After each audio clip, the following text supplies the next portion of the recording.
السلام علیکم، سید جلال شاہ ہیئر۔ زکوٰۃ اسلام میں ایک امپورٹنس رکھتا ہے، یہ ایک مالی عبادت ہے۔ یہ اتنا امپورٹنس رکھتا ہے کہ ان کی بہت سارے آیات ہے اور پروفٹ نے خود ان کا اہتمام کیا ہوا ہے۔ ان کے بارے میں ایک آیت ہے کہ اور نماز قائم کرو اور زکوٰۃ دیا کرو اور رکوع کرنے والوں کے ساتھ رکوع کرو۔ زکوٰۃ ایک ایسا سسٹم ہے جن میں امیروں سے ان کے مالوں میں سے 2.5% اینولی لیا جاتا ہے اور وہ غریب و مسکین اور جو زکوٰۃ کے مصارفین ہیں ان کو دیا جاتا ہے۔ تو یہ ایک ٹرم ہم ماڈرن اکنامکس میں پڑھتے ہیں، نیگیٹو ٹیکسیشن۔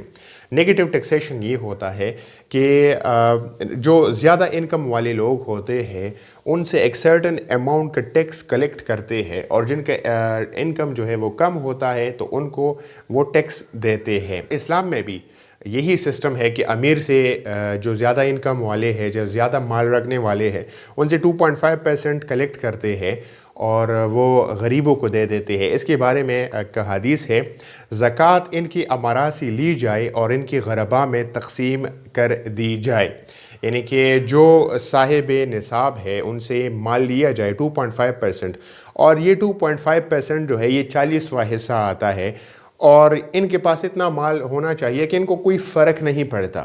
یہ جو جن سے مال لیا جاتا ہے 2.5%، ان کو کچھ نہیں فرق پڑتا، لیکن جن کو دیا جاتا ہے ان پہ بہت اثر پڑتا ہے، ان کی مالی حالت بہترین ہو جاتی ہے، ان کو جو کھانے کا پیسہ ہے وہ مل جاتا ہے، پہننے کے لیے پیسے مل جاتے ہیں، اور بھی اگر وہ کچھ کرنا چاہتے ہیں تو ان کے لیے پیسے مل جاتے ہیں۔ تو زکوٰۃ کا جو سسٹم ہے یہ بہت امپورٹنس رکھتا ہے۔ اسلام کے 5 ارکان ہیں، یہ زکوٰۃ جو ہے یہ اسلام میں ایک اہم رکن ہے، اور اس کو قائم کرنے کے لیے خدا تعالیٰ قرآن میں فرماتا ہے کہ اے محمد ان کے مالوں میں سے زکوٰۃ وصول کیجئے جس کے ذریعے آپ ان کو پاک و صاف کر دیں اور پاکیزہ بنا دیں۔ یعنی کہ جو اصل میں اس کا مقصد جو ہے، فلسفی ہے، تو وہ یہ ہے کہ مال ان سے پاک ہو جاتا ہے۔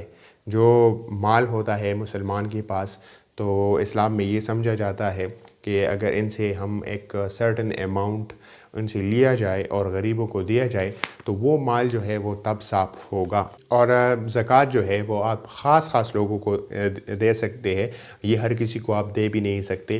تو زکوٰۃ کے مصارفین جو ہے وہ ایک آیت میں خدا نے منشن کروائے ہیں اور وہ کلیریفائی کروائے ہیں۔ وہ آیات یہ ہیں، زکوٰۃ تو صرف ان لوگوں کے لیے جو محتاج اور نادر ہو اور جو ان کی تحصیل پر مقرر ہے، اور جن کے دلوں کو اسلام سے الفت دی جائے، اور گردنیں آزاد کرنے میں، اور قرض داروں کو اور اللہ کی راہ اور مسافروں کو یہ ٹھہرایا ہوا اللہ کی طرف سے، اور اللہ علم و حکمت والا ہے۔ اس کے اندر جو ہے 8 مصارفین جو ہے منشن کیے ہوئے ہیں۔ آپ کو سمجھ نہیں آیا ہوگا، لیکن میں ایک ایک کر کے آپ کو بتاتا ہوں کہ اس قرآن میں اس آیت میں کون کون سے مصارفین اس میں منشن کیے گئے ہیں۔ تو سب سے پہلا جو مصارف ہے وہ فقراء ہے۔ یعنی فقراء وہ لوگ ہوتے ہیں جن کے پاس کچھ نہ کچھ تو ہوتا ہے، لیکن وہ ان کے لیے ایڈیکیٹ نہیں ہوتا۔ ان کے پاس کھانا ہوتا ہے لیکن وہ ایک ٹائم کا کھانا ہوتا ہے اور دوسرے ٹائم کا ان کے پاس کھانا نہیں ہوتا۔ تو جو زکوٰۃ ہے ان سے آپ ان کی مدد کروا سکتے ہو۔